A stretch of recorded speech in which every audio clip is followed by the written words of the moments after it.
नमस्कार हरि प्रेमियों, आपका हमारे YouTube चैनल में स्वागत है। हरि प्रेमियों, कैसे हैं आप? उम्मीद है आप सब अच्छे होंगे। आइए आज का प्रसंग शुरू करते हैं। आज का प्रसंग है श्रीमद् भगवद गीता अध्याय 15। हरि प्रेमियों, उससे पहले अगर आप हमारे चैनल पर नए हैं तो प्लीज़ चैनल को सब्सक्राइब ज़रूर कर लीजिए और बेल आइकॉन को ज़रूर दबा लीजिए ताकि आप तक हमारे सारे नोटिफिकेशन पहुंचते रहे। हरि प्रेमियों, आपका एक भी सब्सक्राइब हमारे लिए बेहद मायने रखता है। आइए सुनते हैं श्रीमद् भगवद गीता का अध्याय 15। हरि प्रेमियों, भगवान अनंत है, उनका सब कुछ अनंत है। फिर उनके मुखारविंद से निकली हुई गीता के भावों का अंत आ ही कैसे सकता है। अलग अलग आचार्यों ने गीता जी की अलग अलग पुस्तकें लिखी हैं, टीकाएँ लिखी हैं।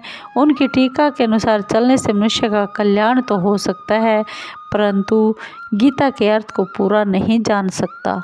आज तक गीता की जितनी भी टीकाएँ लिखी गई है वे सब की सब इकट्ठी कर दे तो भी गीता का अर्थ पूरा नहीं होता। जैसे किसी कुएं से सैकड़ों वर्षों तक असंख्य आदमी जल पीते रहे तो भी उसका जल वैसे का वैसा ही रहता है, ऐसे ही असंख्य टीकाएँ लिखने पर भी गीता वैसी की वैसी ही रहती है। उनके भावों का अंत नहीं आता। कुएं के जल की तो सीमा होती है, पर गीता के भावों की कोई सीमा नहीं है। इसलिए गीता के विषय में कोई भी कुछ कहता है तो वह वास्तव में अपनी बुद्धि का ही परिचय देता है।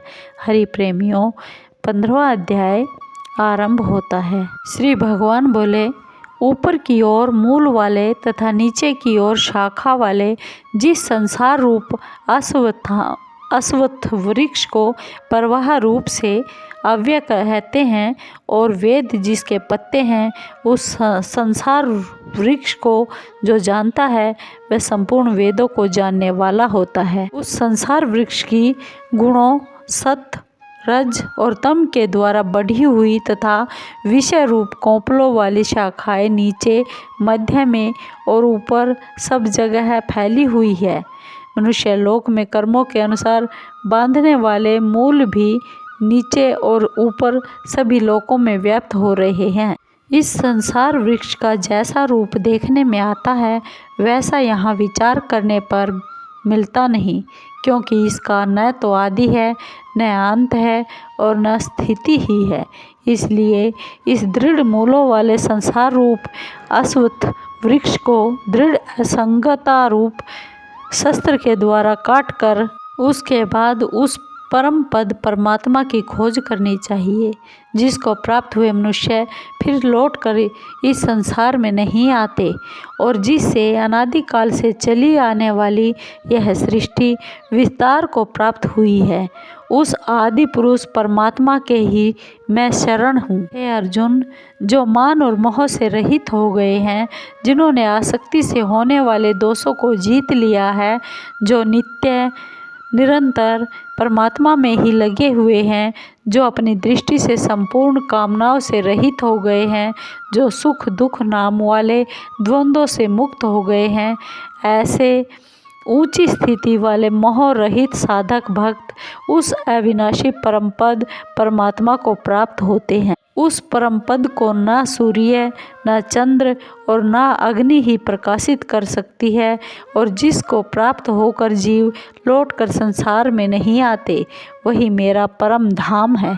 हे अर्जुन, इस संसार में जीव बना हुआ आत्मा स्वयं मेरा ही सनातन अंश है, परंतु वह प्रकृति में स्थित मन और पांचों इंद्रियों को आकर्षित करता है, अपना मान लेता। हे अर्जुन, जैसे वायु गंध के स्थान से गंध को ग्रहण कर ले जाती है, ऐसे ही शरीर आदि का स्वामी बना हुआ जीवात्मा भी जिस शरीर को छोड़ता है, वहाँ से मन सहित इंद्रियों को ग्रहण करके फिर जिस शरीर को प्राप्त होता है उसमें चला जाता है।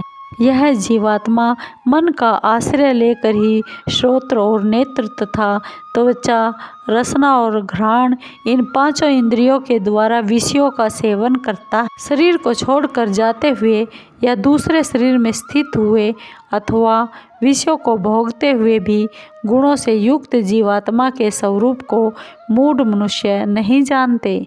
ज्ञान रूपी नेत्रों वाले ज्ञानी मनुष्य ही जानते हैं। हे अर्जुन, यत्न करने वाले योगी लोग अपने आप में स्थित इस परमात्म तत्व का अनुभव करते हैं, परंतु जिन्होंने अपना अंतःकरण शुद्ध नहीं किया है, ऐसे अविवेकी मनुष्य यत्न करने पर भी इस तत्व का अनुभव नहीं करते। कुंती नंदन, सूर्य को प्राप्त हुआ जो तेज संपूर्ण जगत को प्रकाशित करता है और जो तेज चंद्रमा में है तथा जो तेज अग्नि में है, उस तेज को मेरा ही जान।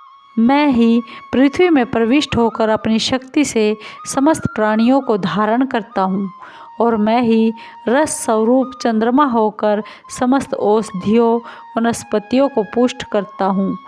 प्राणियों के शरीर में रहने वाला मैं प्राण अपान से युक्त वैश्वानर जठरा अग्नि होकर 4 प्रकार के अन्न को पचाता हूँ। हे अर्जुन, मैं ही संपूर्ण प्राणियों के हृदय में स्थित हूँ तथा मुझसे ही स्मृति, ज्ञान, अपोहन यानी संशय आदि दोषों का नाश होता है। संपूर्ण वेदों के द्वारा मैं ही जानने योग्य हूँ। वेदों के तत्व का निर्णय करने वाला और वेदों को जानने वाला भी मैं ही हूँ। हे अर्जुन, इस संसार में अक्षर नाशवान और अक्षर अविनाशी ये 2 प्रकार के ही पुरुष हैं। संपूर्ण प्राणियों के शरीर अक्षर और जीवात्मा अक्षर कहा जाता है। उत्तम पुरुष तो अन्य विलक्षण ही है। जो परमात्मा इस नाम से कहा गया है, वही अविनाशी ईश्वर तीनों लोकों में प्रविष्ट होकर सबका भरण पोषण करता है। हे पांडुपुत्र अर्जुन, कारण कि मैं क्षर से अतीत हूँ और अक्षर से भी उत्तम हूँ, इसलिए लोक में और वेद में पुरुषोत्तम नाम से प्रसिद्ध हूँ। हे भरतवंशी अर्जुन, इस प्रकार जो मोह रहित मनुष्य मुझे पुरुषोत्तम जानता है, वह सर्वज्ञ सब प्रकार से मेरा ही भजन करता है। हे निष्पाप अर्जुन, इस प्रकार यह अत्यंत गोपनीय शास्त्र मेरे द्वारा कहा गया है। हे भरतवंशी अर्जुन, इसको जानकर मनुष्य ज्ञानवान, ज्ञात, ज्ञातव्य तथा प्राप्त, प्राप्तव्य और कृत, कृत्य हो जाता है। हरि प्रेमियों, 15वां अध्याय समाप्त हुआ। हरि प्रेमियों, आपको ये वीडियो कैसी लगी? अगर आपको ये वीडियो अच्छी लगी हो तो प्लीज़ चैनल को सब्सक्राइब कीजिए, लाइक कीजिए, शेयर कीजिए और कमेंट ज़रूर कीजिए। धन्यवाद हरि प्रेमियों। जय श्री कृष्ण।